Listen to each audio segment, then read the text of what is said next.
Do you believe that the advice of a Prussian general who died in 1831 is still relevant in 2021? Let's find out from our next speaker. She's the country manager of Gigamon Philippines. Gigamon is known for helping businesses achieve visibility and control via hybrid cloud and cloud-based tools. Let us welcome country manager of Gigamon Philippines, Ms. Jennifer J. Tan.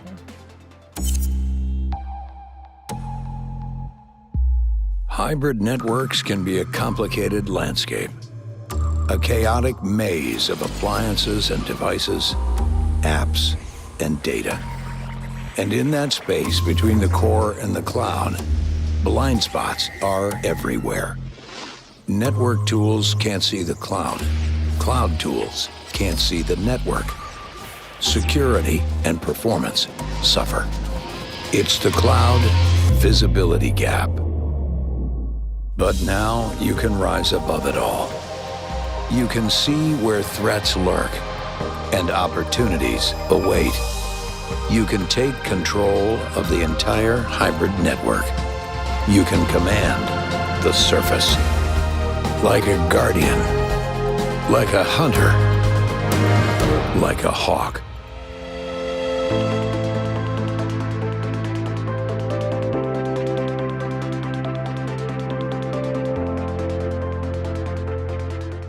Good day, ladies and gentlemen. Isang mapagpalang hapon po sa inyong lahat.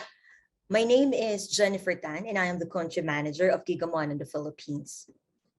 So my discussion today will be on a different spin. I will not going to focus on the product capabilities, but I will be basing on the concept around the importance of pervasive visibility as a foundation of cybersecurity. I will taking you back in time in the year 1831 and realize why the advice of a Prussian general who died 190 years ago is still relevant today. And for those of you who is asking where is Prussia? Well, today Prussia does not exist even on the map, not even in the province of Germany. But at its peak, Prussia included half of the modern Poland and all but southern Germany. So let's start.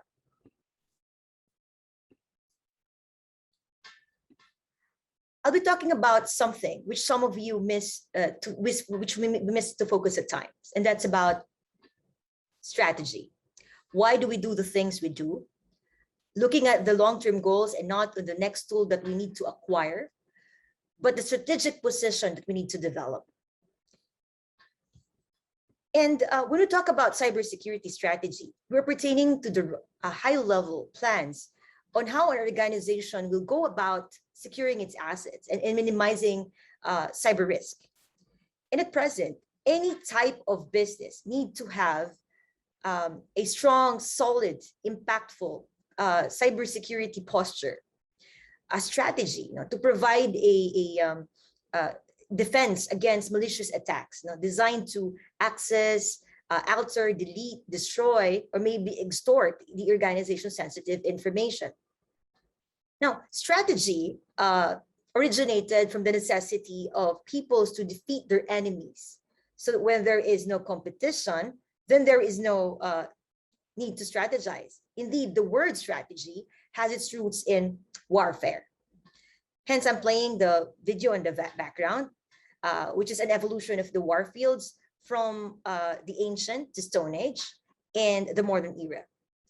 And all of that, and all of the great books that were written about the theory of war and strategy in Western canon, only to address the fundamental problems of war and strategy. So one is, I think we're familiar about, one of the writers is an Athenian writer who is Thucydides, which is about the Peloponnesian War in 400 BC.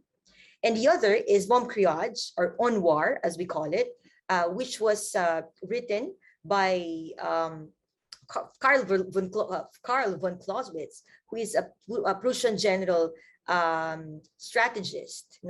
And he actually, this book on war is unquestionably the most important single book ever written on the theory of warfare and on strategy, which was used by a lot of people even today, no?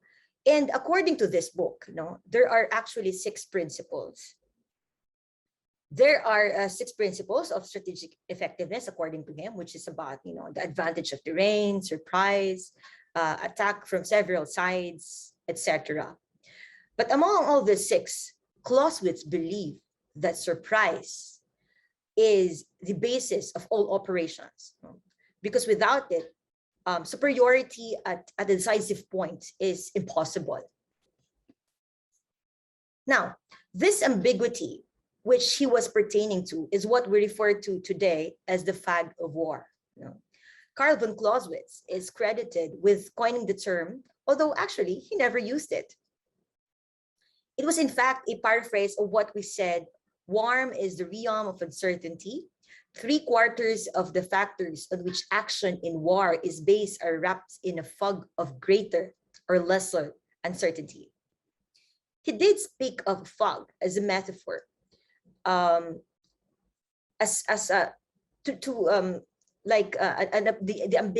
ambiguities there are in a war. So once the battle begins, information that is tactically relevant can become confusing and even distorted. Now, because of the difficulty of seeing patterns in the midst of a fog, separating the signal from the noise, for example, tactical leaders must be allowed to act independently of operational plans. Now, let me show you a short clip just to picture out how morbid the aftermath of war is.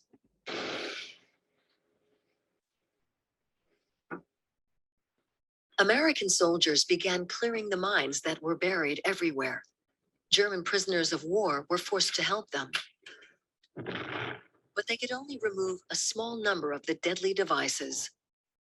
Again and again, we'd hear this huge bang and another person flew through the air.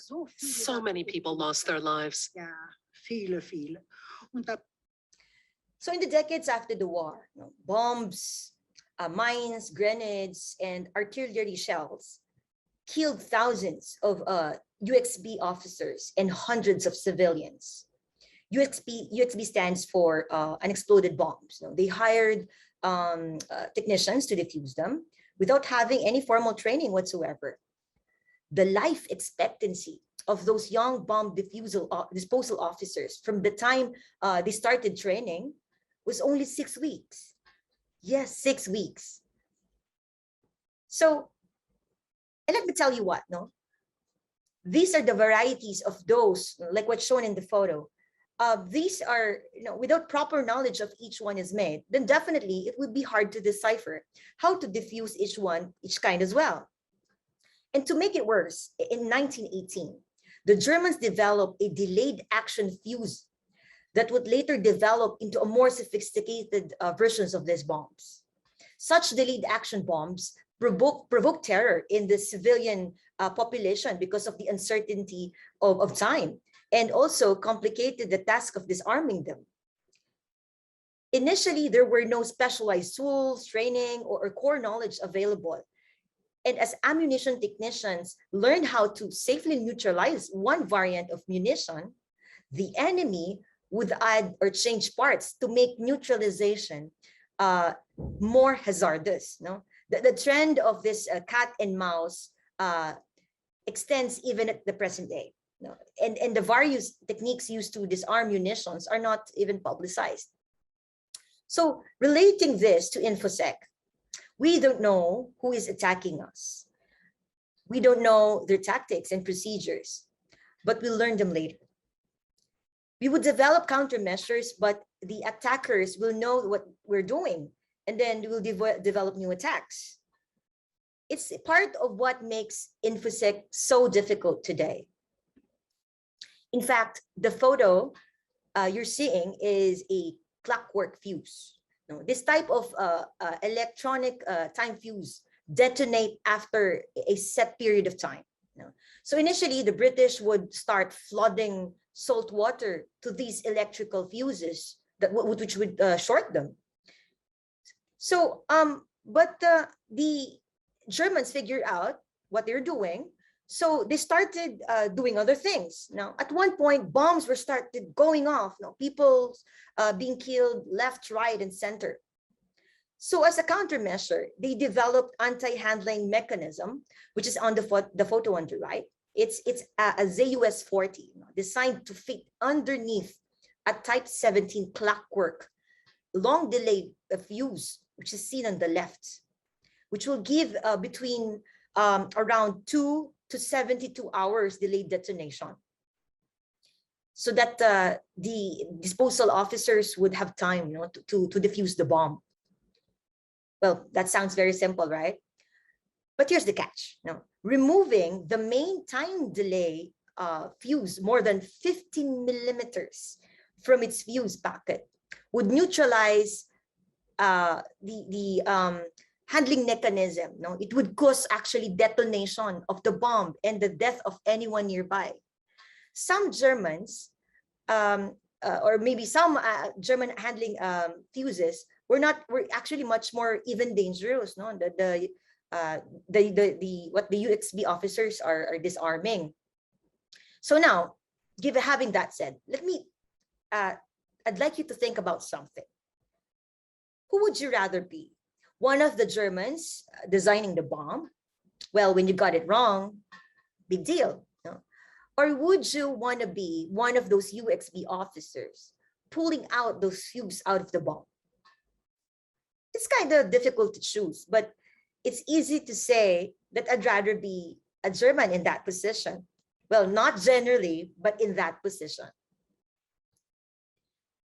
So this is exactly what Karl von Clausewitz meant about the attacker-defender asymmetry. He believes that attack is easier than defense. For him, it's easy to be the one finding the loophole, the mistake, or any entry point. And as a defender, you have to deal with any possible attacks. You have to close every hole, secure every attack surface, as what we call it now.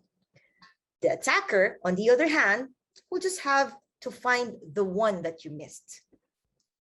And that is exactly shows us how important visibility is. How do you now level the playing field? How do you make the job of defense easier? This is now the strategy part that I'm talking about. Now, let me share you something, and probably some of you may disagree with me on this one. We often say that we cannot defend what we cannot see. But allow me to conclude as well that visibility is the precondition of security. The dichotomy of the attacker and the defender is often a false one. A defender unfamiliar with the techniques used by the attacker is likely to be to do poor in keeping the inexperienced attacker out. Well, an attacker unfamiliar with his targets, or maybe his target's defensive mechanism, capabilities, and so on and so forth, will soon be detected. Good attackers know this very well. Now, in 2011, the US Department of Defense officially incorporated cyberspace as a component of the fifth domain warfare, which is information operations. The first four being land, sea, air, and space. And that's when the two seminal intrusion analysis came into being: the cyber kill chain and the diamond model. And so this is the birth, now of the Mitre attack framework in 2015. The cyber kill chain and the diamond model are both still being used today. However, intrusion analysis is all about context. Mitre attack is something that provides a common and precise language, so defenders will have more actionable conversations backed up by easily referenceable data-driven intelligence. Now, security team face two-front battle. First, they must acquire visibility. And second, after acquiring visibility, they have to improve SOC and incident response effectiveness while reducing analyst burnout. This gap that I'm talking about is the visibility gap not covered by SIEMs or maybe EDRs. In fact, according to the ESG report, 69% of the SOC analysts cite a lack of visibility into network traffic as the top reason for SOC ineffectiveness. Now, an effective security posture based on zero trust principle requires seeing all traffic across your network, regardless where it sits, physical, virtual, cloud. And I'm talking about visibility across the traffic, not just the portion. You also need to know what the threats are and how to best respond to it. And in Gigamon, we believe that stronger security starts with network visibility. With Gigamon, you can gain visibility into your environment through a single pane of glass. This is crucial given that we cannot protect what we cannot see. Now, with pervasive visibility, once inside your network, the attacker has lost its advantage and you have just gained it. So let's all stop thinking about just defense and embrace the duality of becoming an attacker as well. If your attacker doesn't see your tools, doesn't see your capability, and doesn't see your response until it lands upon them, then you have made the job much harder for them. If we do this, then we make the hunter become hunted. The hero will soon defeat the villains and put an end to his twisted game. So, ladies and gentlemen, this is my call to action. As what we have said, you cannot defend against the threats you cannot see. So what you need to do is to think and act strategically, not tactically. And since security hygiene is important, you have to get the basics right, but that's not enough. You must engineer your networks from the physical, virtual, and cloud environments, gaining the full visibility. And you have to understand that there's a false dichotomy between the endpoint security and the network security. No, you have to understand that both are important, but start with NDR. So threats can be detected inside encrypted sessions, both with and without decryption. Now, let me leave this to you as a key takeaway. So in summary, you have to think like an attacker. So, muli po, isang mapagpalang hapon sa inyong lahat. Salamat sa oras na ibinahagi nyo sa amin. Thank you, ISOG, for allowing us to share our thoughts. Once again, this is Jennifer Tan of Gigamon. God bless us all.